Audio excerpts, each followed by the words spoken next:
Rusty Quill presents. Welcome to Ain't Slayed Nobody. This is an actual play podcast intended for adults, and may contain material that some people find disturbing. Please see the episode notes for content warnings, and listen with care. Hey y'all, this is Cup reminding you that we are on Patreon. We just completed our long-running World War II Cthulhu series, The Meat Trade, with Scott Dorward, so that is all ready for you to binge.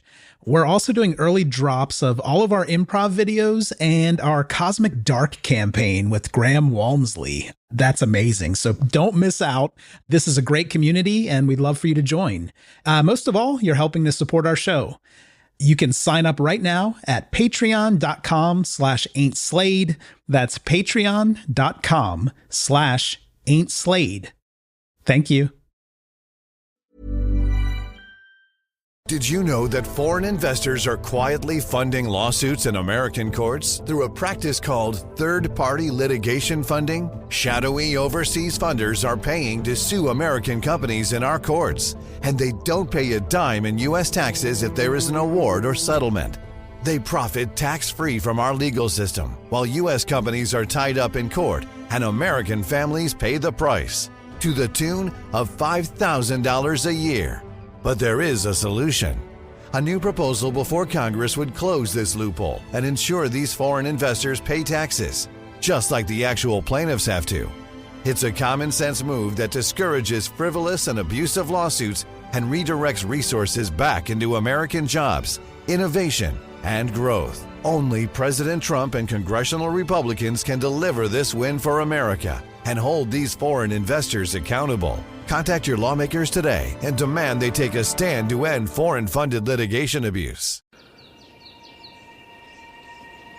Out here, it's not only the amazing views, but the way time stretches out a little longer. How laughter bellows louder among friends, and how the breeze hits just right at the summit. With All Trails, you can discover and experience the best of nature, with over 450,000 trails worldwide and navigation right at your fingertips. Find your outside with All Trails. Download the free app today and find your next outdoor adventure. Ryan Reynolds here from Mint Mobile. I don't know if you knew this, but anyone can get the same premium wireless for $15 a month plan that I've been enjoying. It's not just for celebrities. So do like I did and have one of your assistant's assistants switch you to Mint Mobile today. I'm told it's super easy to do at mintmobile.com/switch. Upfront payment of $45 for 3-month plan, equivalent to $15 per month required. Intro rate first 3 months only, then full price plan options available. Taxes and fees extra. See full terms at mintmobile.com. Ever wonder what your lashes are destined for? The cards have spoken. Maybelline New York Mascara does it all. Whether you crave fully fan lashes with Lash Sensational, big, bold volume from the Colossal, a dramatic lift with Falsies Lash Lift, or natural-looking volume from Great Lash, your perfect lash future awaits. Manifest your best mascara today. Shop Maybelline New York and discover your lash destiny. Shop now at Walmart. It is a rainy afternoon in July, in the mythical year of 2019. The reason you're here in Arkham, on the campus of the Miskatonic University, is because the four of you individually have had, well, let's say some interesting experiences. You have all encountered things beyond your understanding, and things that, when you look back on them, they tend to mess with your brain. You have no one you can really talk to. You've been distanced from family and friends who can't understand what happened to you.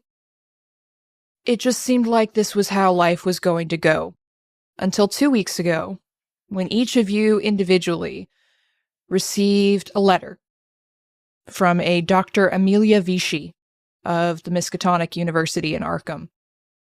Dr. Vichy wrote to you expressing her concern over your mental well-being. You don't know how she got this information, but she says that she is a pioneer, so to speak, in the field of encounters with the unknown. and that she is putting together a one-of-a-kind group therapy session.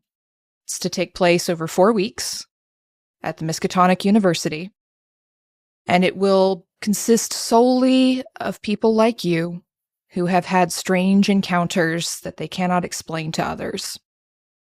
She promises you a place where you can talk, where you will not be judged, where you don't have to wonder if you're going to lose your job or end up in a psychiatric facility. Essentially, she promises you a safe space. I would lose my mind for you.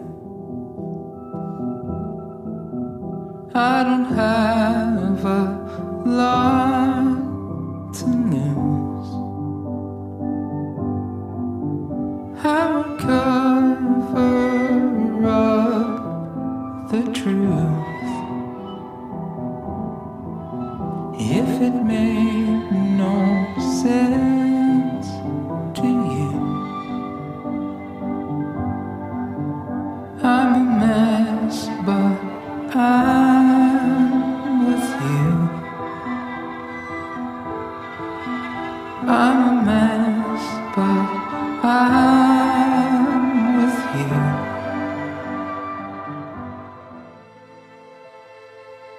On this July afternoon with the rain pouring down, you find yourselves in a classroom.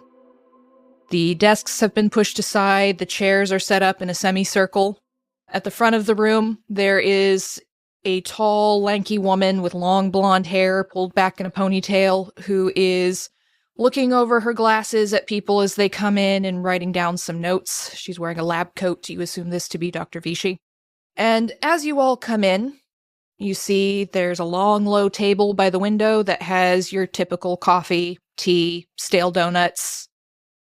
At the table is a slightly heavy-set, middle-aged man wearing a hoodie, just pouring himself a cup of coffee and making himself as small as possible. There's a teenage girl, long dark hair, falling over her face as she just stares resolutely at the floor, sitting on the very edge of the semicircle, will not look at anyone. And there's an elderly woman with a walker and a book in her lap, sitting on the other side. She looks up as you come in, and there's a younger man sitting in the middle of the circle, hands shoved in his pockets. Out of everyone, he looks the healthiest here. He's either had time to deal with his issues, or maybe they weren't as bad as yours. Who knows? I mean, not that it's a contest, right?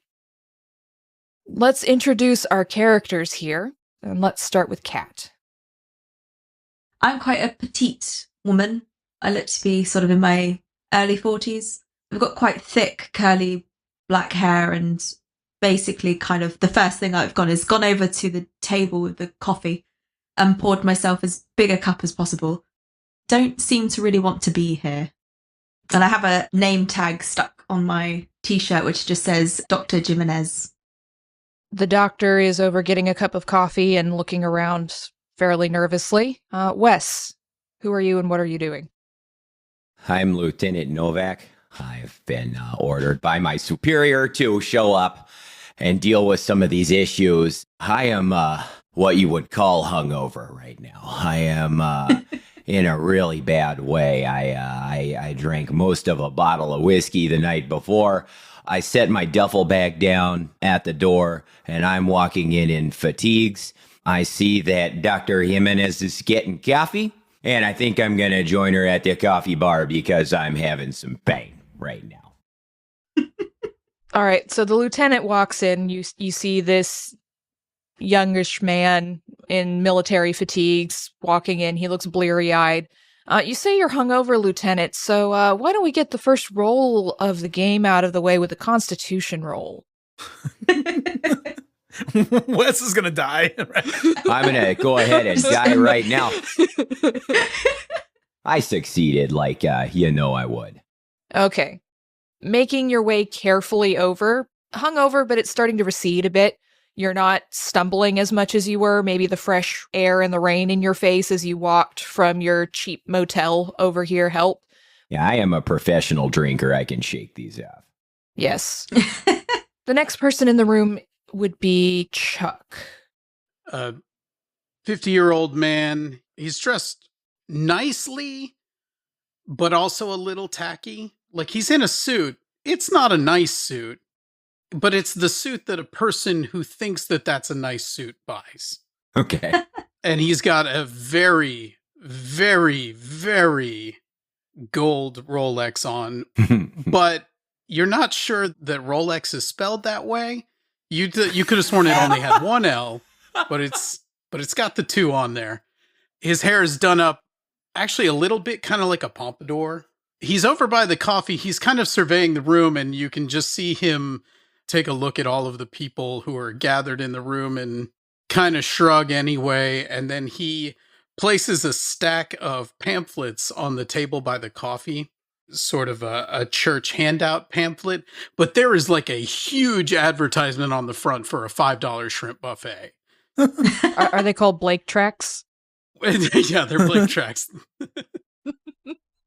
Trauma. I like the Royex. Yeah. R-O-L-L, yeah. Royex. Last to enter the room, Cup. I am Xavier Charles, but my students call me Professor C. I am 35 years old with perpetual 5 o'clock shadow. I wear a smart fedora and a tweed jacket with Jordache jeans. And like Dr. Vichy, I have a ponytail. I am the Orn family endowed professor of anthropology at Miskatonic University right here. And I write and teach on ritual politics, the esoteric, and the occult shadow of the modern world.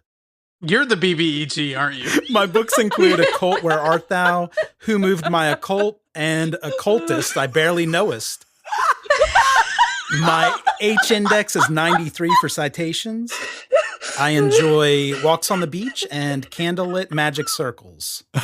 And I think that what I'm going to do is walk into the classroom and go straight to the professor's desk like I'm going to teach the class. And then I'll catch myself and say, oh, I'm terribly sorry.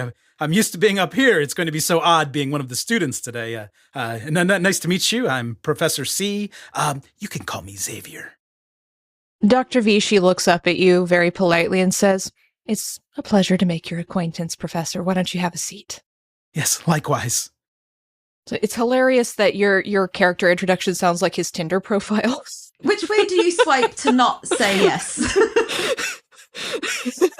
Or his LinkedIn. His Google Scholar profile. Why are all of those so similar?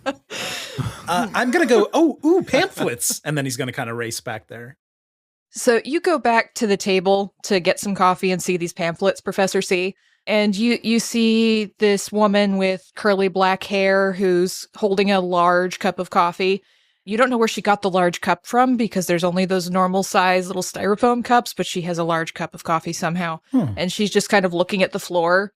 And there's a man in this very cheap suit who is very ostentatiously adjusting his, is that a Rolex watch?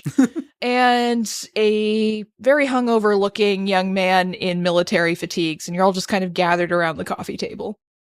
Nice. I'm going to pick up the gigantic pot of sugar that I somehow have also conjured from thin air and just sort of hold it out to everybody. Sugar? Anyone?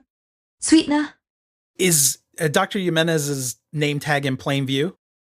Yes. I'll try to start like the doctor thing from Spies Like Us. I'll be like, doctor? Yes, I am a doctor indeed. Hello. Me too. Doctor? You're a doctor. What are you a doctor of? Good to see you, doctor. I see. Well. Doctor? Okay, anyway. Doctor? Oh, wait, no, she did it. I wonder if there are more of us here. Dr. Vichy. Yes, it's nice to meet you. I am a professor of anthropology, Xavier Charles. Oh, nice to meet you, Xavier. Professor C, if you don't mind. It's an academic thing. Oh, not to worry. You can call me Doctor. Oh, okay. He'll kind of slink away. Just a few steps. It's been put in his place. Yes, exactly. I'm now going to add 18 sugars to my giant coffee cup. As you slink away, Dr. Vichy looks around. She makes a check mark, it looks like, on her clipboard, and she stands up. Good afternoon, everyone. Thank you very much for coming. I'm Dr. Amelia Vichy. You can just call me Dr. Vichy, and I will be facilitating this session for the next 4 weeks or so. I'm very glad to have you all here. This is the first time we've ever really tried anything like this, and I really, really hope that we'll be able to make some headway, to have some progress here. So why don't you all take a seat? Please, don't be shy. Yes, doctor. Thank you, Lieutenant. She smiles warmly at you. I'm going to turn my chair to face the rest of the class as though I'm the teaching assistant. I'm going to sit next to the person in military fatigues because I don't know why, but they make me feel safe, even if they are hungover. Dr. Jimenez sits next to the lieutenant. Pastor? Just as close to the coffee as possible. What is there a chair that's like right over there? That's where he's at. All right, so you're sitting essentially between Professor C and this teenage girl who's been staring at the floor the entire time. The coffee is right behind you. So with your size, you could probably just turn all the way around and just grab a cup off of the table. Excellent.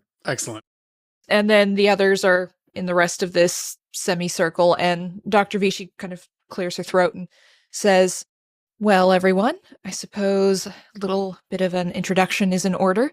I am, as I said, Dr. Vichy. I work here at the Miskatonic University. I don't know any of... Thank you, Professor C. I don't know any of you by sight, though some of you I know by reputation. A polite smile looking at you, Professor C.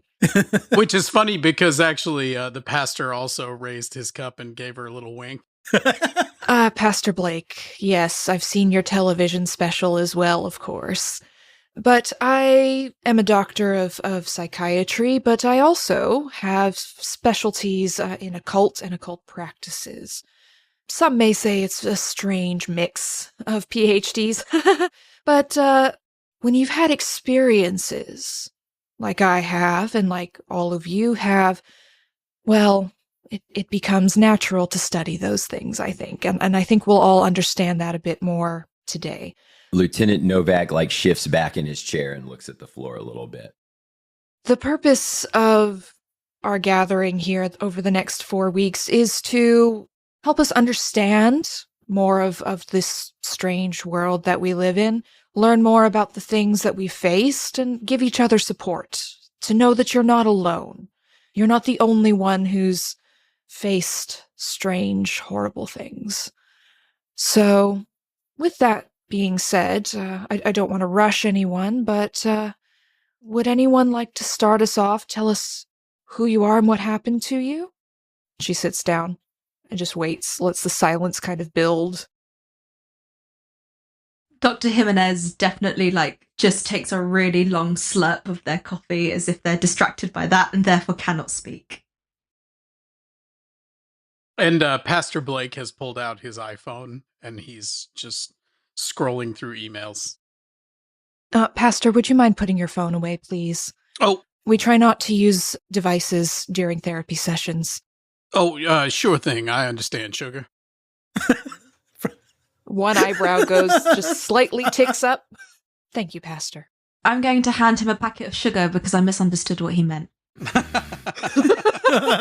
And he happily accepts it. Another little wink at you.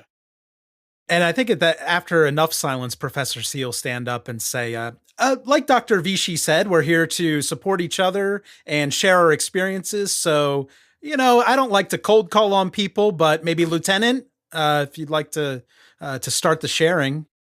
You seem to like to run your fucking mouth, don't you, Professor? Right then, I'll just turn it back over to Dr. Vichy.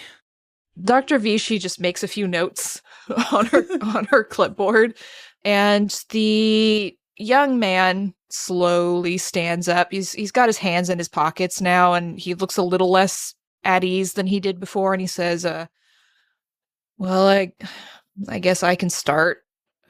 My name's Levi, and he just kind of looks around under his eyebrows, just kind of expecting everyone to say hi almost. I'm a Jordache man, but yeah. he hurriedly moves on. I'm from here originally, but my cousins live in Innsmouth, and I went to visit them this spring. My cousin Josh is turning 35, and, well, and he starts trembling a little bit. His face goes a little pale, and Dr. Vichy just keeps taking notes. She doesn't say anything to him. She's just writing. He says, I went to the party, and he didn't look right, Cousin Josh. He looked a little odd. I don't know if you've heard of what they call the Innsmouth look, but I didn't know what they meant. But it kind of upset me. It felt wrong. And I went outside and I went for a walk. It was getting into night. The moon was up, full moon. And he swallows very obviously. Down by the water, they were cavorting, is the best word I can think of to use. They were fish people.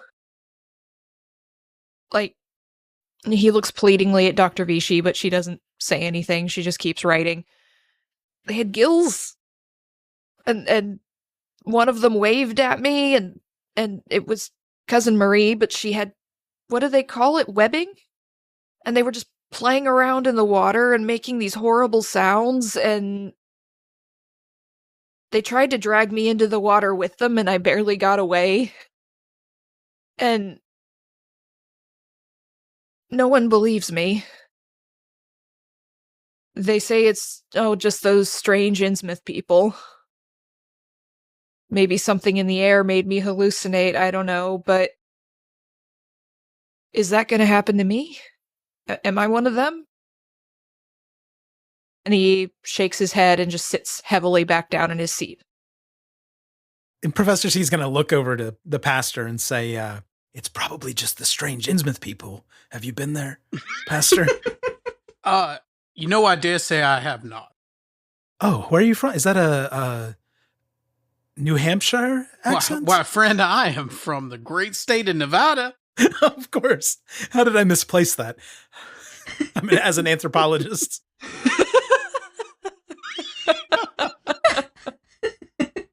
No one said you're a good one. I'm originally from Leeds, if you didn't know. Oh, no. This is when a bus falls out of the air and drops on the professor's head. Yeah. Dr. Vichy takes a few notes, and the teenage girl who was just staring at the floor has kind of raised her head a little bit. You see her turning. She looks at Levi. You can see her face. She's very withdrawn. She's got kind of a hollow quality to her face, almost like she hasn't really been eating properly for a few days. And she looks at him, and then she goes back to looking at the floor. And Dr. Vichy looks up and says, thank you for sharing, Levi. We'll get to dissecting that in a bit. Dr. Jimenez, dear, why don't you tell us a little bit about your story? She sort of dusts down her trousers and then sort of stands up and looks over at Levi, and she gives him a very calm kind of look, as if it's somebody who's trying to really show some kind of like bedside manner empathy. I, for one, I do believe you. I had a similar incident myself. I still can't quite put it into words. I was helping to deliver a baby, and you can see that she sort of chokes up a little bit, and she doesn't seem to be able to get the words quite out. And it wasn't a baby that came out. I've seen a lot of things in my life. That was, I started to believe in myths about monsters. And then I think she's going to bottle it a little bit and sit back down again. That's the pastor loudly clearing his throat. The old woman with the walker looks up and she's clutching her book to her chest, and you can see it's a Bible. And she looks at you, Dr. Jimenez, and she says, "There is great wickedness in this world. I tell you, child, the devil walks among us, and you delivered one of his spawn into this world. I know what I speak of because something similar happened to my Stacy. I knew." You testify, sister. She raises a hand in the air. I thought that might be your wife. A little old for him. Hey, love knows no numbers. So the old woman kind of pulls herself up on her walker, and she raises her hand in the air, shaking her head like she's in church. "I told my Stacy if she was out with men that she was not in a marital relationship with, that only evil could come of it. I told her. And she came home with the devil's spawn. I saw it myself. And I told her she was not welcome in my house. The devil has no place in the house of the Lord. Amen. Amen. Amen. Jesus Christ. Amen. Amen, son. Amen." Dr. Jimenez looks incredibly uncomfortable with the religious rhetoric, and I think it makes her shrink a bit in her seat a bit more. Lieutenant Novak pulls a crucifix out of his shirt and starts rubbing it. The old woman looks up in ecstasy almost at the roof and says, "Many would tell me that turning away my only child from my own door was the wrong thing to do, but I know in my heart you don't let the devil in your home." And she was possessed of the devil. Pastor Blake stands up and he says, "Sister, what was your name again?" "I'm Samantha, son." "Sister Samantha, I do appreciate you sharing this with the community, and I hope that the glory of Christ reigns on your family. I want you to know that he appreciates your sacrifice, and he understands, and he knows how difficult that was for you. And I just want to tell the rest of you folks here that salvation is out there. It is to be found, and there is no greater place to find it than the Church of the Living Waters in the Luxor Casino in Las Vegas, Nevada, and you can all come down as my cherished guests." Novak pulls a flask out of his pocket and starts pouring it into his coffee. So give me a luck roll here, Pastor. Okay. Good. That's a success. With a 33. As you stand up and you're talking to everyone, you see that the Bible that Samantha is holding is the Pastor Blake branded New King James Study Bible. And I go straight over there. I pull out a literally diamond encrusted fountain pen. And I just grab that Bible out of her hand and I autograph the Bible and give it back to her. Dr. Vichy, are we really going to entertain this nonsense? She just looks at you, Professor C, when you interject. She raises an eyebrow and goes back to writing. Samantha looks at you, Pastor Blake, and says, "I knew the Lord wanted me here today." "Bless you, sister, blessed you. Your prayers and your dollars, every bit helps." "I tithe every week to your church, Pastor Blake." "And we appreciate your sacrifice again, sister." And Dr. V, she's just taking notes. She has not said a word this entire time. Would you like me to track participation, Doctor? It's not a class, son. Son. Pastor, I'm curious. You seem incredibly...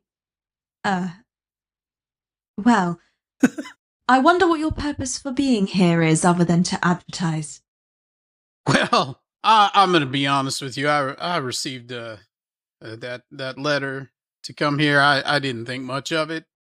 Ain't no salvation to be found except in the confessional or in the Church of Jesus Christ himself.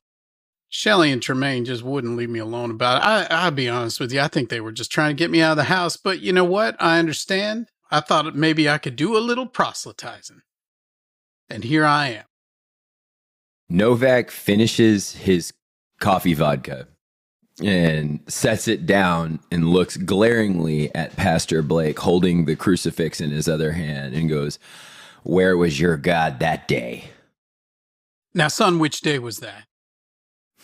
Oh, the day my whole unit was killed. You self-righteous son of a bitch. Why don't you tell me where your god was that day? Sun God was with you that day. Are you sure about that? Are you positive? Have you ever seen a giant bone monster kill all your friends? Have you seen that, Pastor? In Nevada, in your Las Vegas casino? Snot is coming out his nose. He's pissed.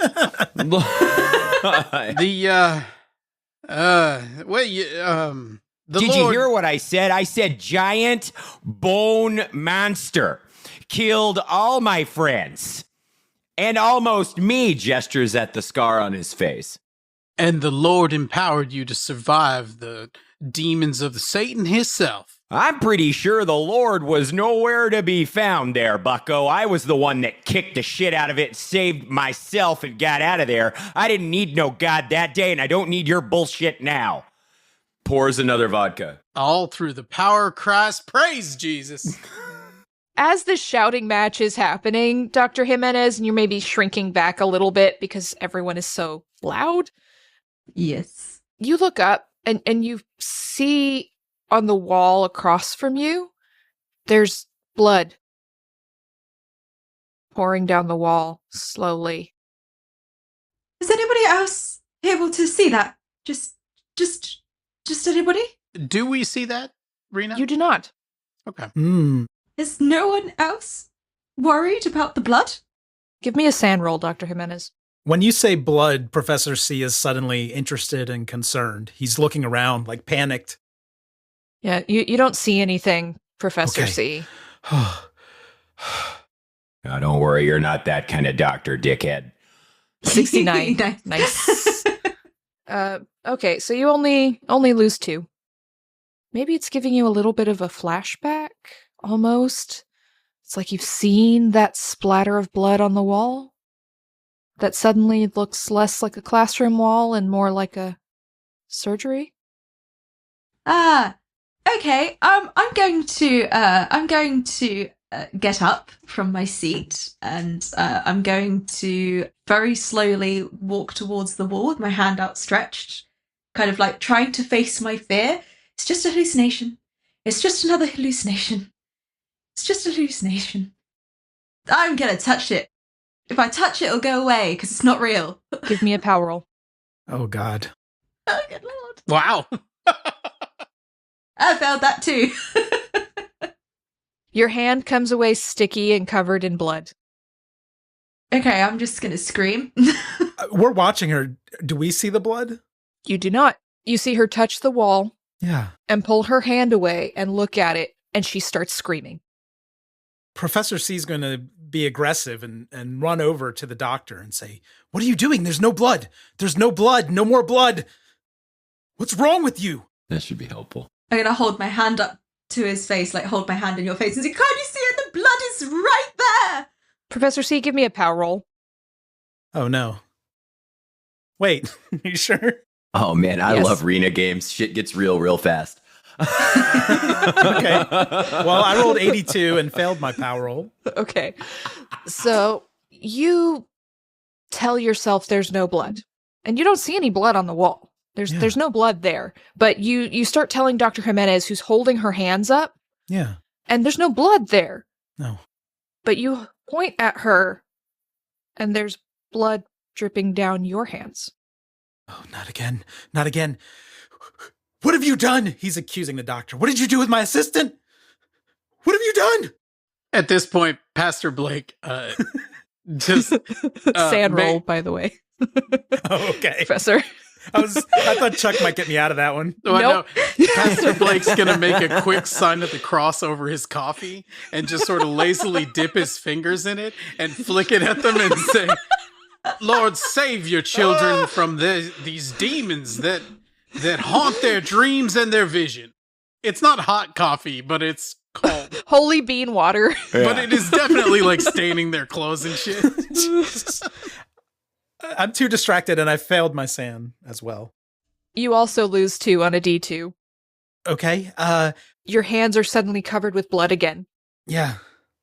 I think I'm going to try to wipe them on Dr. Jimenez. Like, get the blood off. The closest fabric. I'm going to try to wipe the blood off on her clothing. The minute he starts trying to touch me, I'm going to slap him really hard. Yes. Yes. So at this point, the professor trying to wipe his hands on Dr. Jimenez's shirt. She's slapping him. The pastor is flicking holy coffee water on them, and the lieutenant is presumably drinking more from his flask.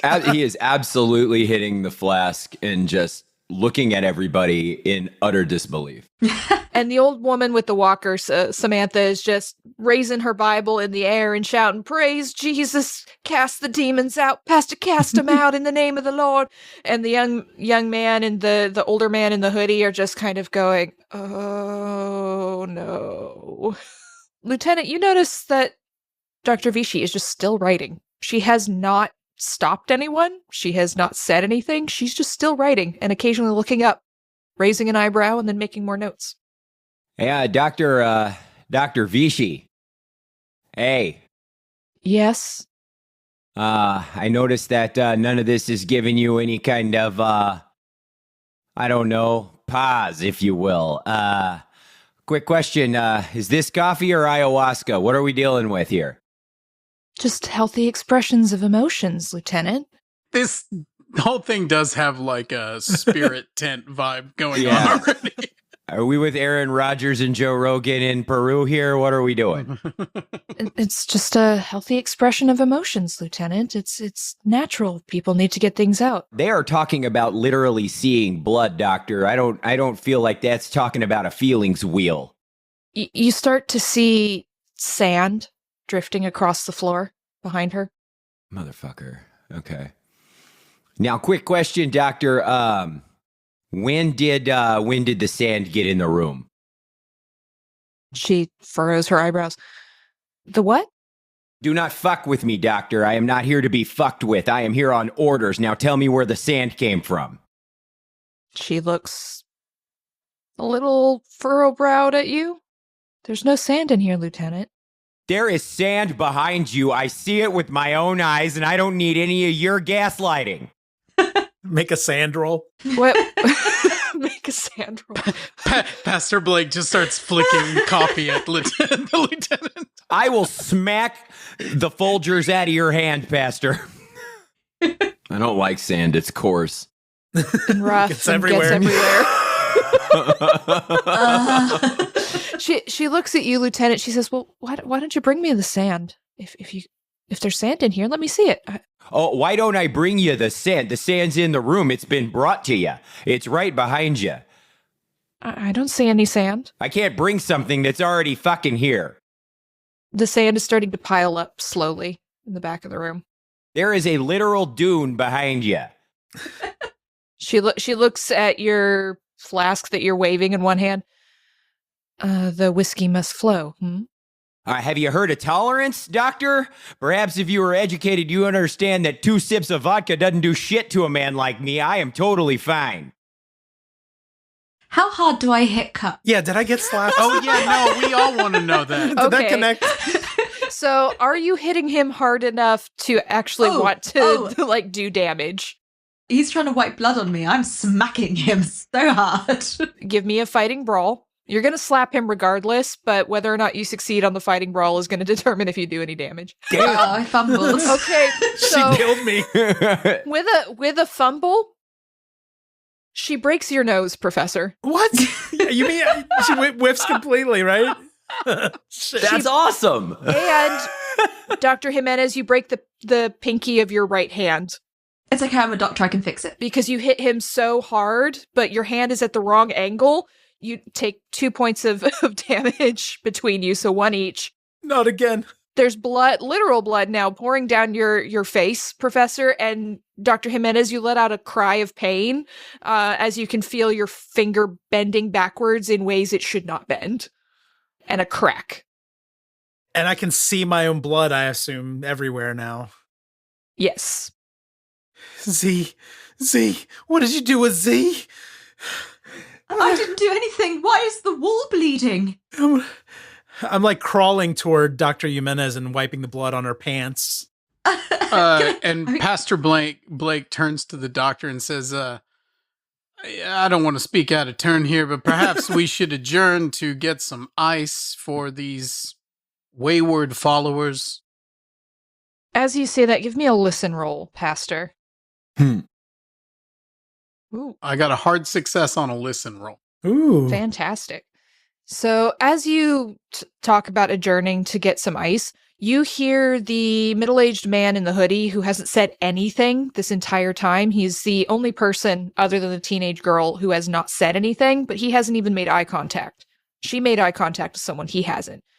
He's sitting there and he's rocking back and forth a little bit, and you hear him saying, "Not again. I can't do it. Not again. I can't. No. Nope. Not happening. Can't do it. Nope.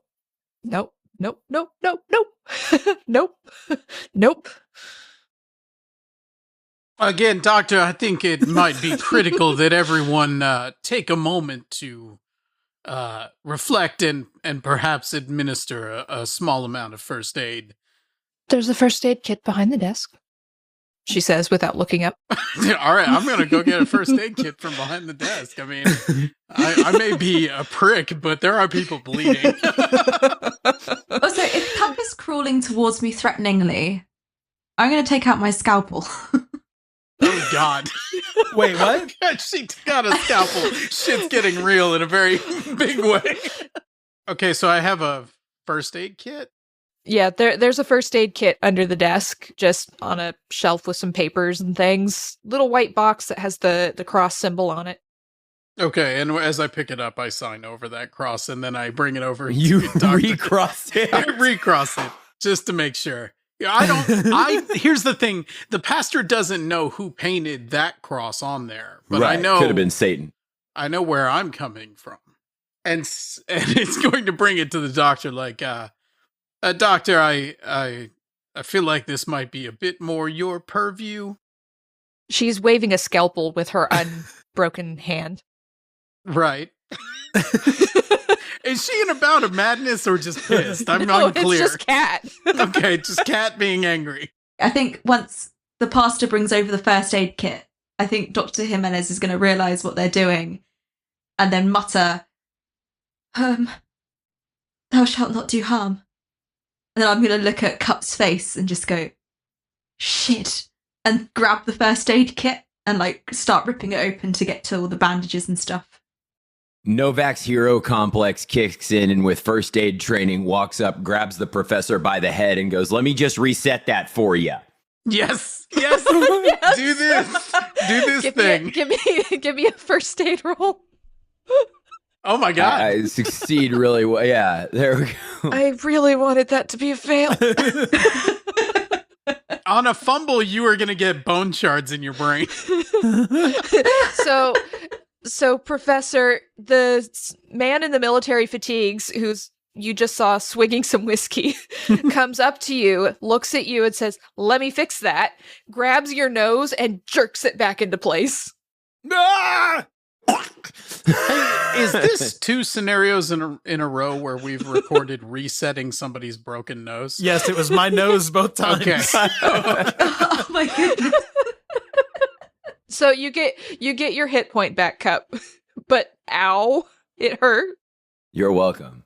Yeah, just doubled over in pain on the floor here. I think looking up at the pastor going, signaling, gesturing to all the blood. Eucharist? The Lord gives his greatest trials to his strongest followers, my son. And he walks off to go get some more coffee. The professor's just reaching out helplessly. Novak, in the chaos and confusion, turns around to Dr. Jimenez and offers to reset her finger. The doctor is going to put a bandage between her teeth and hold her hand out. Okay, give me that first aid roll, Lieutenant. Wow, nice. Oh, hell yeah. All I right. mean, you've shown you can do it. He's really good. Ah, shit. Oh, crap. So he's trying, but at this point, Lieutenant, your hands are shaking just a little bit, and you can't quite get the finger to set properly. And I'm going to make a roll here. Can I push the first aid roll? Yes, if you would like to. Oh, no. But would you like me to do my thing first? to see if it benefits you or not? Absolutely. I made a secret roll. The teenage girl is suddenly at your side, Lieutenant. She's just kind of tugging on your sleeve a little bit, and without looking at you, she just says, "Can I help? I took a course. I can help." Well, let's see what you got. So I'm going to make a first aid roll for her to see if she can give you a bonus die on your push. And she succeeds with a 29. So. All right. Whoa, extreme.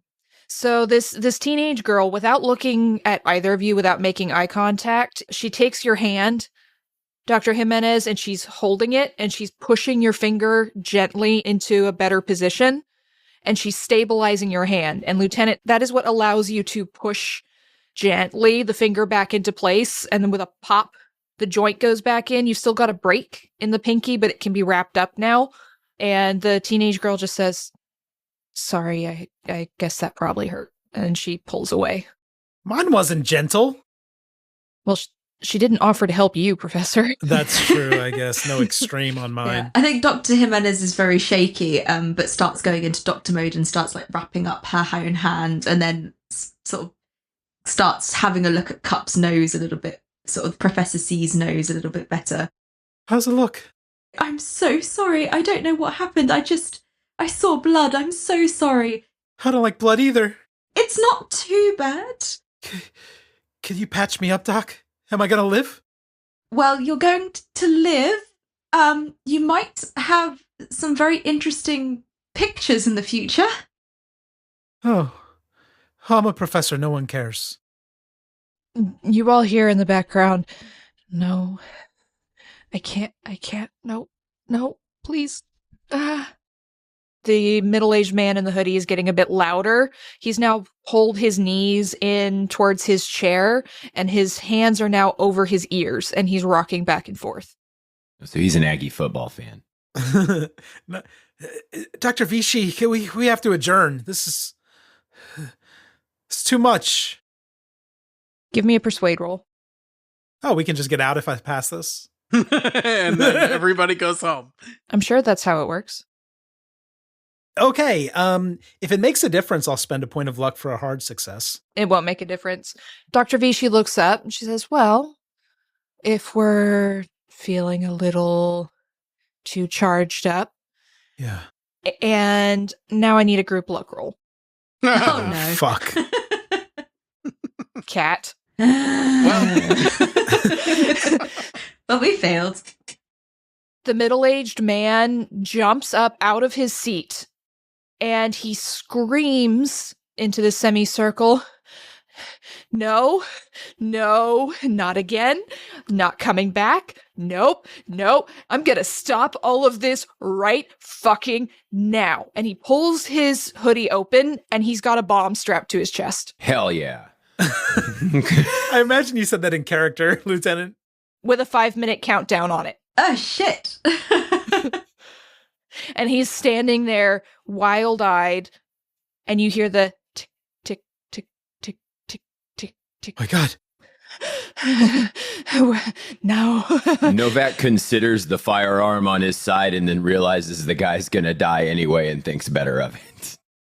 Now, my son, let's, why don't we all just calm down and think about things? I realize that you are bedeviled something terrible at this point, my child, and I just want to help you. If you can, we can get out of here. I agree that this doctor is an absolute quack, and we can head back down to the Church of the Living Waters in the Luxor Casino in Las Vegas, Nevada, and you and I, we will just spend some time having a chat.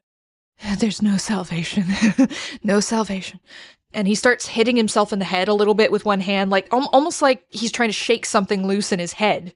Is the kind of impact that you're getting there. But the bomb clock is still ticking down. You can see the wires going up through his shoulders, down into his jeans, and he's just standing there, hitting his head, going, "Nope, can't be saved." Is it analog or is it digital? Digital. Ah, I'm gonna put on my reading glasses and get really close to see how much time's left. Can I sneak up behind him while the pastor is distracting him and smack him over the head with a chair? You can give me a stealth roll. Okay. Then real quick, do I see her starting to do this? Pastor, give me a spot hidden to see if you notice this, because you're focused on this guy with the bomb. Okay, I'm going to spend 1 point of luck to make that a success. Okay, so you see Dr. Jimenez trying to move around behind him. As it looks like he might sort of be looking around, I'm going to grab him by the shoulders and say, "The power of Christ compels you, my son." Okay. And then she can hit him. Okay, so I'll let you roll to see if you can give her a bonus die. I think fast talk. Okay, well, I succeeded on my fast talk roll. Okay, you get a bonus die, Dr. Jimenez, so re-roll your 10s and see if you can get that 35 down to something more manageable. Hey! So that is now a success. So 15 under 20. So you're able to move around behind him because the pastor has gotten very close and is now shaking him. And he's like, "I'm going to set it off early. To stop, man. Stop. You don't know what they're doing. You don't know what they're..." And then, Dr. Jimenez, you hit him with a chair. So give me a fighting brawl. Which I'm terrible at, but I'll give it a go. I also failed, and I have nowhere near enough luck. So the problem is, Dr. Jimenez, you're a bit of a small woman, and the chair is actually pretty heavy. It's one of those old classroom chairs, and so you manage to pick it up, but you stagger a little bit as you try to hit him with it, and you end up just kind of brushing the legs across his back.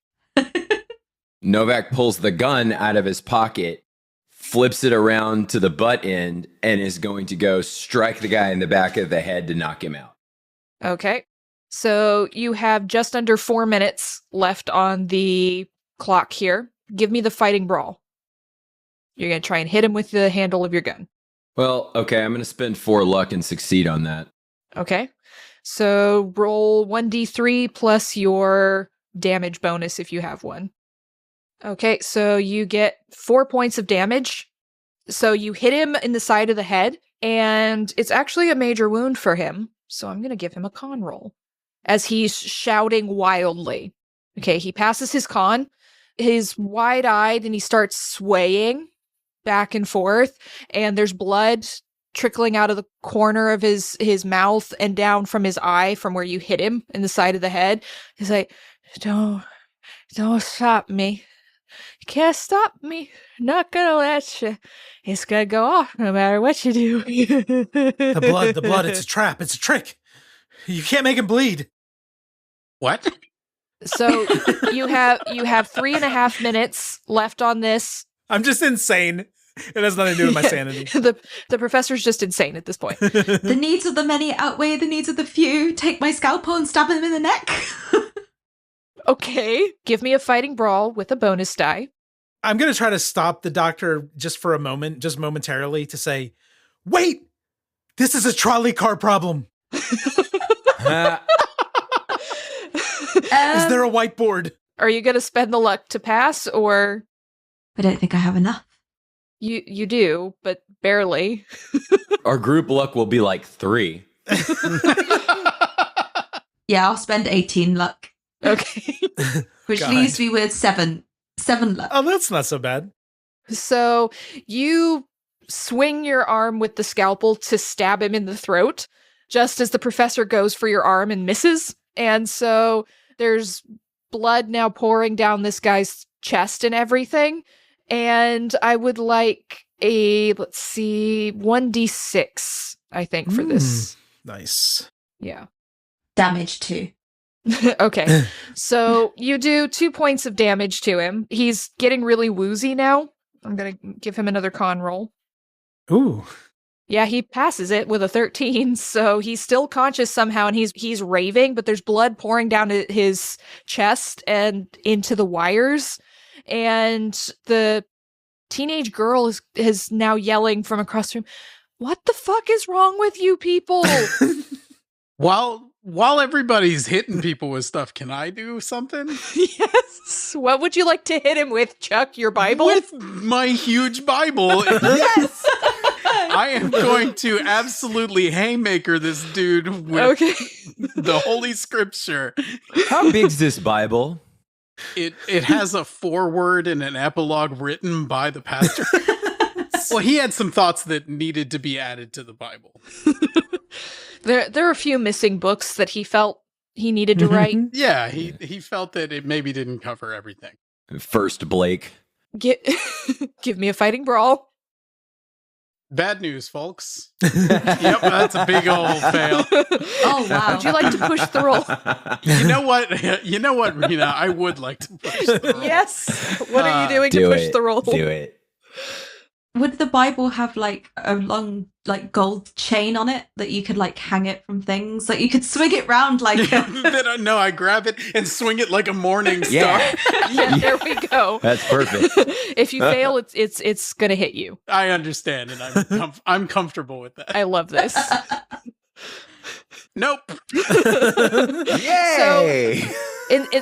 First you think you're gonna hit him with the side of the Bible, and then you think, wait a minute, I've got this bookmark chain swag that I added to my own personal version. So you start swinging it around. It's very heavy, and you've never done this before, and you end up hitting yourself in the face with your own Bible. And I'm sure there's some kind of metaphor or karma there, but it's going to do 3 points of damage as you hit yourself in the face with your own Bible. And I need a group luck roll. Oh God. Here we go. Yeah, of course. Okay. The countdown clock on the bomb is now down to 1. Oh my 1 God. minute. Rina, Tick. may I suggest a Tick. sanity roll for Tick. the professor? Yes. Because I have a blood thing, and I feel like there's so much blood now. That's There's lots of blood. That's wonderful. Yes, please give me that sand roll. Okay, I've passed it. Okay, so you don't lose any sanity, but you are feeling a bit agitated. You can actually, with a passed sand roll, give me POW. Well, that doesn't sound like something that's good for me, though. You never know. Oh, I've passed it exactly. 50 over 50. So, Professor, there's this hum in the back of your head that you've had for the past few months, ever since that day in the library. Oh, God. Yeah. And it's been like an earworm in the back of your brain, but you can't quite figure out the words. But some of the words are starting to sound clearer now. Okay. And just start kind of humming it a little bit to yourself. At this point, so we've all seen that the clock has a minute. The clock on it. is down to 1 minute. So the pastor is not a heroic man by any stretch of the imagination. So he's going to make a break for the door. Okay. So you run for the door and you turn the handle, and outside is flame, burning hot fire and screams of terror and pain. You're looking out into hell, Pastor. And the pastor is actually going to very calmly close the door back. Well, After he makes his sand roll. just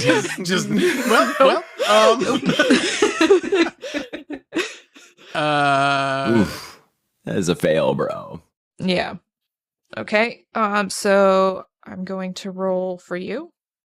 So you lose 3 sand, and I think your involuntary reaction is going to be you slam the door and let out a little very undignified little yell.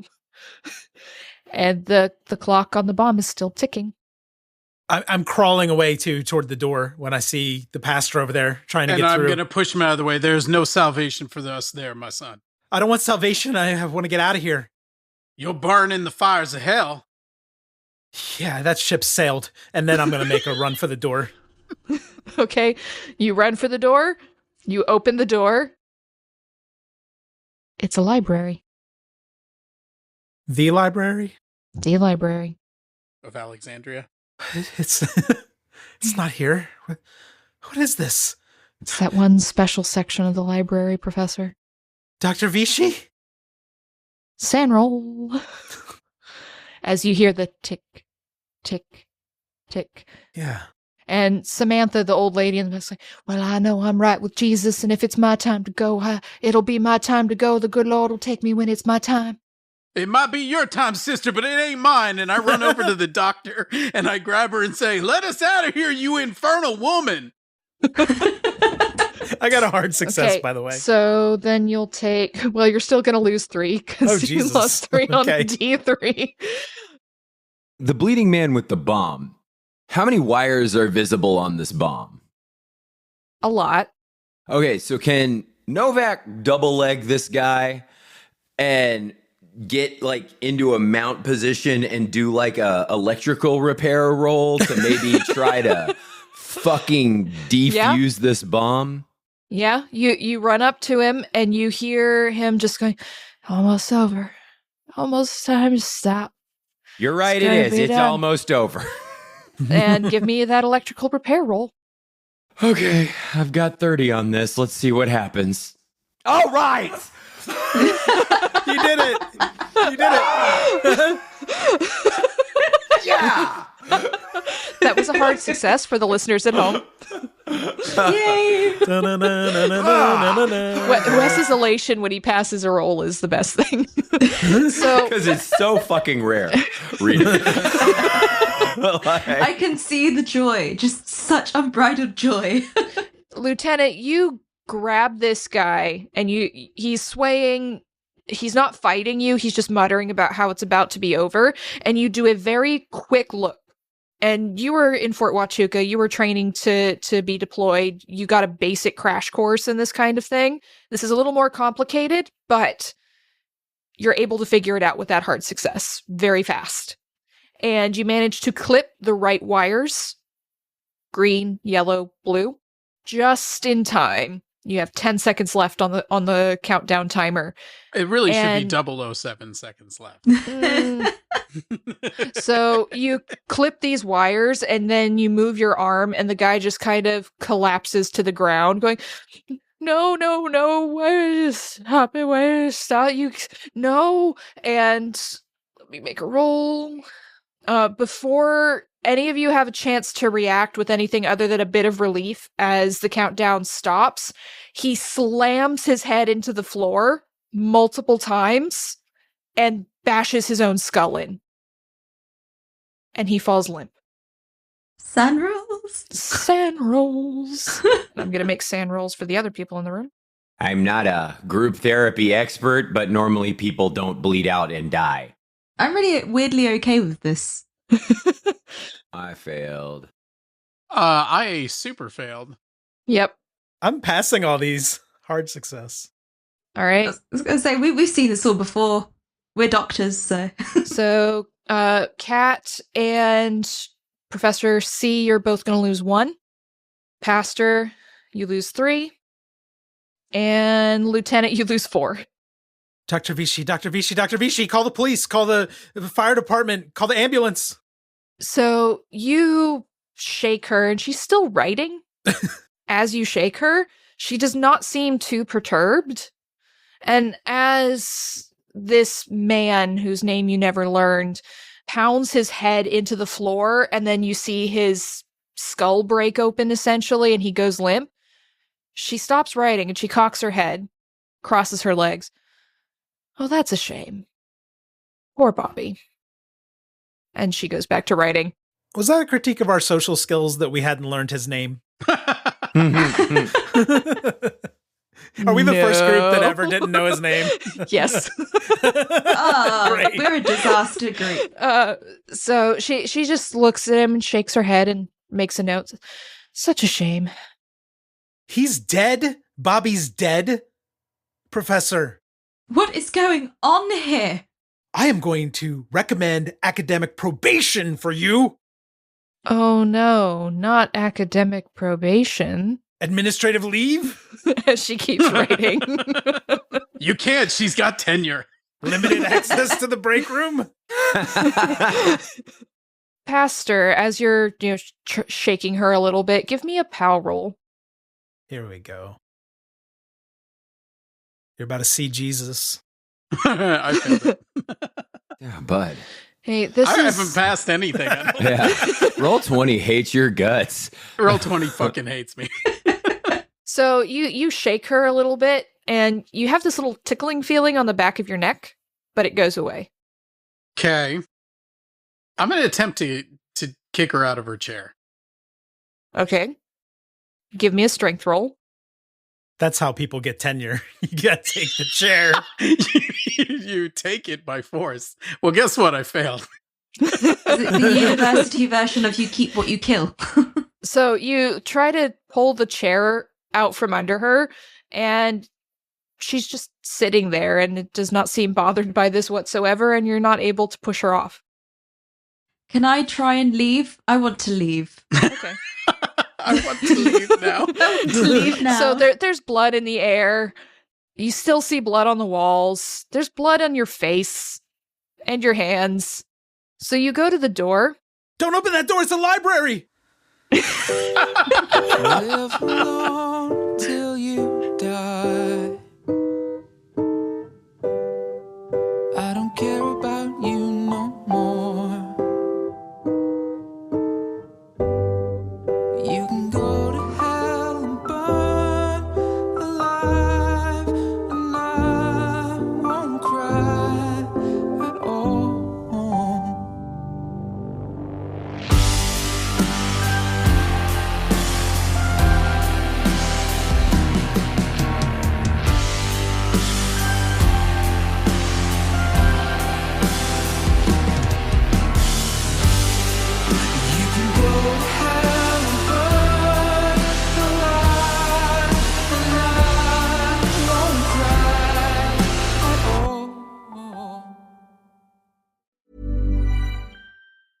It's James and Fuhad from Shits and Gigs podcast, and we're here to talk about Boost Mobile, the newest 5G network in the country. With compelling deals for new lines, Boost Mobile makes it easy to switch today. Boost Mobile's new network delivers customers the speed and service they'd expect from the big three, plus groundbreaking benefits you'd only get from a true challenger in the industry. These include letting people try the network risk-free for 30 days and offering a $25 per month unlimited plan that's guaranteed to never go up in price. They have blazing fast 5G and plans for all the latest devices. Visit your nearest Boost Mobile store and find us online at boostmobile.com. Did you know that foreign investors are quietly funding lawsuits in American courts through a practice called third-party litigation funding? Shadowy overseas funders are paying to sue American companies in our courts, and they don't pay a dime in U.S. taxes if there is an award or settlement.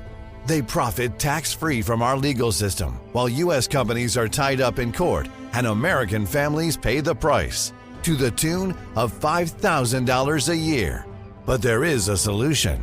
A new proposal before Congress would close this loophole and ensure these foreign investors pay taxes, just like the actual plaintiffs have to. It's a common-sense move that discourages frivolous and abusive lawsuits and redirects resources back into American jobs, innovation, and growth. Only President Trump and congressional Republicans can deliver this win for America and hold these foreign investors accountable. Contact your lawmakers today and demand they take a stand to end foreign-funded litigation abuse. Ever wonder what your lashes are destined for? The cards have spoken. Maybelline New York Mascara does it all. Whether you crave fully fan lashes with Lash Sensational, big, bold volume from the Colossal, a dramatic lift with Falsies Lash Lift, or natural-looking volume from Great Lash, your perfect lash future awaits. Manifest your best mascara today. Shop Maybelline New York and discover your lash destiny. Shop now at Walmart. It is Ryan Seacrest here. There was a recent social media trend which consisted of flying on a plane with no music, no movies, no entertainment. But a better trend would be going to ChumbaCasino.com. It's like having a mini social casino in your pocket. Chumba Casino has over 100 online casino-style games, all absolutely free. It's the most fun you can have online and on a plane. So grab your free welcome bonus now at ChumbaCasino.com. Sponsored by Chumba Casino. No purchase necessary. VGW Group. Void where prohibited by law. 21 plus. Terms and conditions apply.